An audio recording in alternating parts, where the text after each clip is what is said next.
ونستغفره ونؤمن به ونتوكل عليه ونعوذ بالله من شرور أنفسنا ومن سيئات أعمالنا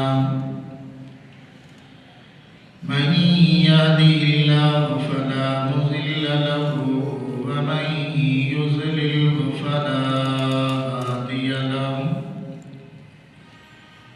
ونشهد أن لا إله إلا الله وحده لا شريك له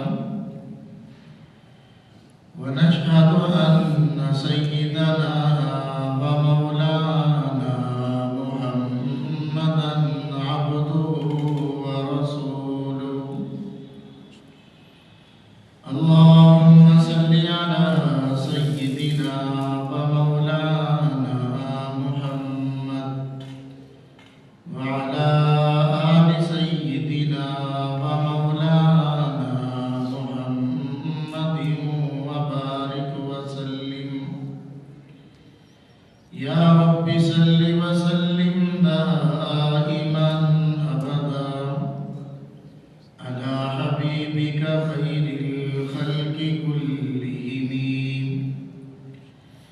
أما بعد فأعوذ بالله من الشيطان الرجيم بسم الله الرحمن الرحيم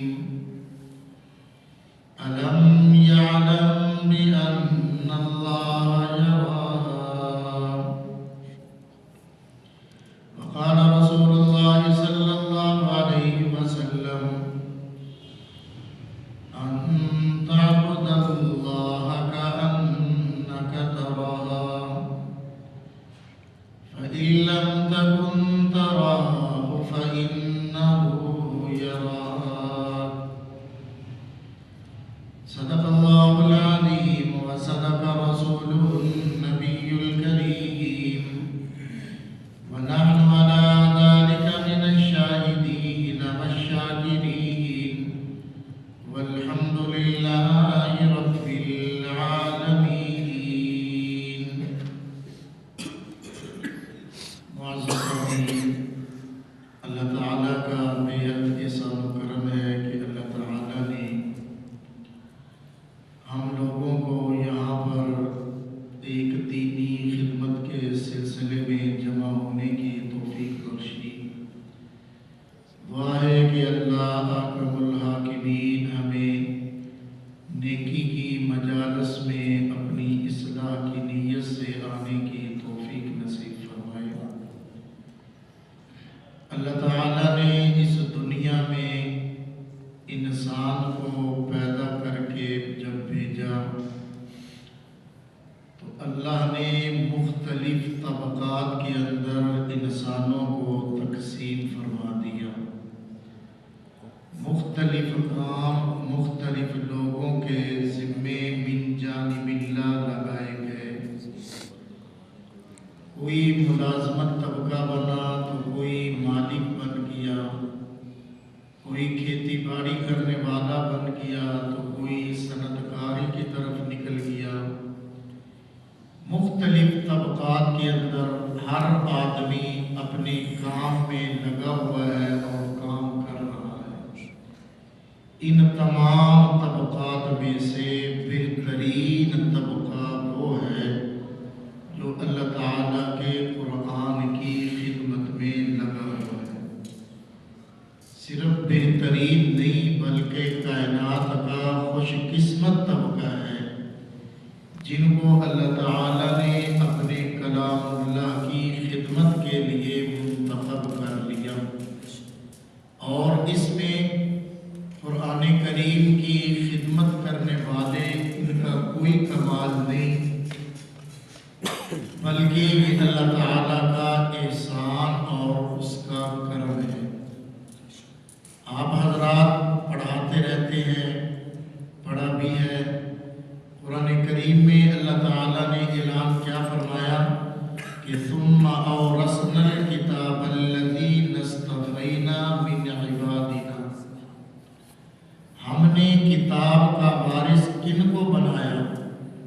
استفینا، جن کو ہم نے چن لیا اپنے بندوں میں سے۔ تو گویا یہ مدارس کے ساتھ وابستہ افراد، قرآن کریم پڑھنے والے، پڑھانے والے، یہ اپنی مرضی سے نہیں آئے، یہ اپنی مرضی سے نہیں بیٹھے ہوئے، بلکہ یہ اللہ کا انتخاب ہے۔ اللہ نے تمام کائنات میں سے ان لوگوں کو چن لیا ہے اپنے کلام اللہ کی خدمت کے لیے اور اپنی کتاب کی خدمت کے لیے۔ یہ بہت بڑا اعزاز ہے جو اللہ نے اس طبقے کو عطا فرمایا ہے۔ یہی طبقہ سب سے زیادہ مایوسی کا شکار ہوتا ہے اور اپنے آپ کو کم تر سمجھتا ہے۔ لوگ تو سمجھتے ہی ہیں، لیکن ہم لوگ بھی قرآن کریم پڑھاتے ہوئے، حدیث پڑھاتے ہوئے، مدرسے میں سبق پڑھاتے ہوئے اپنے آپ کو بڑے کم تر سمجھ رہے ہوتے ہیں کہ پتہ نہیں ہم کوئی بہت گھٹیا کام کر رہے ہیں، معاذ اللہ۔ مفتی شفیع صاحب رحمہ اللہ ایک مرتبہ طالب علموں کو نصیحت کرتے ہوئے فرمانے لگے کہ اے طالب علموں، تم اپنا مرتبہ اور مقام پہچانو کہ اللہ نے تمہیں کس کام کے لیے منتخب کیا ہے، اللہ نے کس کام کے لیے تمہیں جو ہے وہ چن لیا ہے۔ رسول پاک صلی اللہ علیہ وسلم پر جب قرآن کریم نازل ہوتا، آپ ساتھ ساتھ دہرائی شروع کر دیتے، تو اللہ تعالیٰ نے کیا فرمایا؟ لا تحرک به لسانک لتعجل به ان علینا جمعہ وقرآنہ فاذا قرأناہ فاتبع قرآنہ ثم ان علینا بیانہ۔ یہ جو اللہ نے فرمایا نا کہ ہمارے ذمے ہے اس کا بیان، ہمارے ذمے ہے اس قرآن کی حفاظت، ہمارے ذمے ہے اس قرآن کو محفوظ کرنا، تو اس کام کے لیے اللہ نے آپ حضرات کو منتخب کیا ہے۔ قرآن کی حفاظت کے لیے، قرآن کے بیان کے لیے، قرآن و حدیث کی تشریح کے لیے، قرآن کریم اور علوم نبویہ کی حفاظت کے لیے، اس کے پہرے داری کے لیے، اس کی چوکی داری کے لیے اللہ نے جس طبقے کا انتخاب کیا ہے وہ آپ حضرات ہیں۔ تو اس لیے مایوس ہونے والی بات نہیں ہے۔ کبھی کبھی صبح کو اٹھ کر جب آپ حضرات سبقوں سے فارغ ہوا کریں تو کبھی کبھی اللہ کا شکر ادا کرنے کے لیے 2 رکعت شکرانے کے نفل پڑھا کرو کہ اللہ نے ہمیں کائنات کا بہترین طبقہ بنا دیا اور اللہ نے ہم سے بہترین کام لیا ہے، جو کام کر کے ہم ابھی اٹھ رہے ہیں۔ اور آپ حضرات سنتے رہتے ہیں، رسول پاک صلی اللہ علیہ وسلم نے فرمایا خیرکم من تعلم القرآن وعلمہ۔ میاں آج لوگوں کی نظروں میں بہترین وہ ہوتا ہے جس کے پاس مال و دولت کی فراوانی ہو، لوگوں کی نظروں میں بہترین وہ ہوتا ہے جس کے پاس اچھی گاڑی ہو، لوگوں کی نظروں میں بہترین وہ سمجھا جاتا ہے جس کا اعلیٰ مکان ہو، جس کا عمدہ مکان ہو، آرام دہ زندگی گزر رہی ہو۔ لیکن آونا رحمت والی زبان سے بہترین کن لوگوں کو فرمایا جا رہا ہے؟ فرمایا خیرکم من تعلم القرآن وعلمہ۔ اے میرے صحابہ، تم میں سے بہترین لوگ وہ ہیں جو قرآن پڑھنے پڑھانے والے ہوں، جو اللہ کے قرآن کی خدمت میں لگنے والے ہوں، جو اللہ کے قرآن کی تعلیم دینے والے ہوں، جو اللہ کے قرآن کی تعلیم حاصل کرنے والے ہوں۔ فرمایا یہ کائنات کا سب سے بہترین طبقہ ہے۔ میاں کن لوگوں کی نظروں میں بہترین ہے؟ اللہ اور اس کے رسول کی نظروں میں بہترین ہے، اللہ اور اس کے رسول کی نظروں میں بہترین بن گئے، اللہ کے فرشتوں کی نظروں میں بہترین بن گئے۔ آپ حضرات پڑھاتے رہتے ہیں کہ ادھر طالب علم اللہ کا دین پڑھنے کے لیے نکلتا ہے، اللہ کے فرشتے اس کے پاؤں کے نیچے پر بچھا دیتے ہیں۔ کون سا طبقہ ہے کائنات میں جس کو یہ اعزاز ملا ہو؟ کون سا طبقہ ہے کائنات میں جس کے لیے رسول اللہ نے دعائیں فرمائی ہو؟ کون سا طبقہ ہے ایسا جس کے لیے سمندر کی مچھلیاں اور چیونٹیاں تک مغفرت کی دعا کرتی ہوں؟ تو میرے بھائی یہ بہترین طبقہ ہے جو اللہ کے قرآن کی خدمت میں لگ گیا، اللہ کے قرآن کو پڑھانے کے لیے بیٹھ گیا، اللہ کے قرآن کو پڑھنے کے لیے بیٹھ گیا۔ انہی کی برکت سے اللہ اپنے عذابات کو روک لیا کرتا ہے، انہی کی برکت سے اللہ اوروں کو روزی دے رہا ہے۔ رسول اللہ کی خدمت میں ایک صحابی حاضر ہوتے ہیں، عرض کیا یا رسول اللہ صلی اللہ علیہ وسلم، میرا بھائی ہر وقت آپ کی خدمت میں بیٹھا رہتا ہے، میں کھیتی باڑی کے کام میں لگا رہتا ہوں، جب فصل تیار ہو جاتی ہے آ کر میرے ساتھ برابر کا شریک ہو جاتا ہے۔ یا رسول اللہ اس کو سمجھائیے گا میرے ساتھ آ کر کام میں شریک ہوا کرے۔ تو رسول پاک صلی اللہ علیہ وسلم نے فرمایا لعل اللہ ترزق به، اے میرے صحابی ہو سکتا ہے اللہ جو تجھے رزق دے رہا ہے وہ اسی کی برکت سے مل رہا ہو۔ یہ دین کی طرف لگنے والا طبقہ، یہ اللہ کا قرآن پڑھانے والا طبقہ، یہ اللہ کے قرآن کی تعلیم دینے والا طبقہ، یہ حدیث رسول کا درس دینے والا طبقہ، یہ حدیث رسول پڑھنے والا طبقہ، انہی کی برکت سے اللہ تمام کائنات کو روزی دے رہا ہے۔ تو اس لیے یہ طبقہ اللہ اور اس کے رسول کی نظروں میں بہترین ہے، کسی اور کی نظروں میں بہترین بنے نہ بنے، لیکن اللہ اور اس کے رسول کے ہاں یہ بہترین طبقہ منتخب ہو چکا ہے۔ تو اس لیے میرے بھائی جس کو اللہ اس کام کے لیے چن لے، جس کو اللہ اس کام کے لیے قبول کر لے، وہ کائنات کا خوش قسمت بندہ بھی ہے، اور اس کو اپنی قسمت پہ ناز بھی کرنا چاہیے اور اللہ کا شکر گزار بندہ بھی بننا چاہیے، مایوسی کا شکار نہیں ہونا چاہیے۔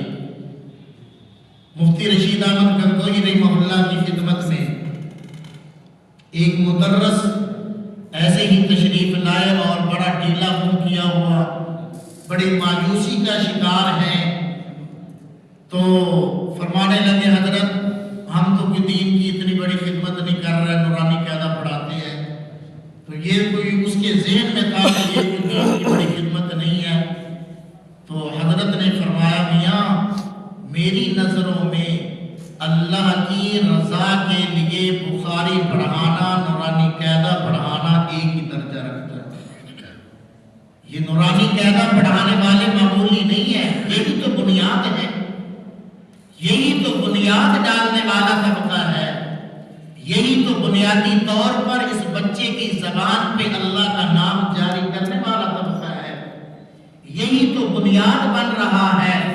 اس لیے جو پڑھ کر فارغ ہو جاتے ہیں، عالم بن جاتے ہیں، ان کو چاہیے کہ اپنے وہ استاد جنہوں نے نورانی قاعدہ پڑھایا ہو، جنہوں نے ناظر قرآن کریم کی دولت ان کے سینوں میں منتقل کی ہو، وہ ہمارے سب سے بڑے محسن ہیں، ان کو کبھی بھی اور نگاہ سے نہ دیکھیے گا، اسی نگاہ سے دیکھیے گا کہ یہ میرا محسن ہے اور سب سے پہلے مجھے اللہ کا نام سکھلانے والا یہی ہے۔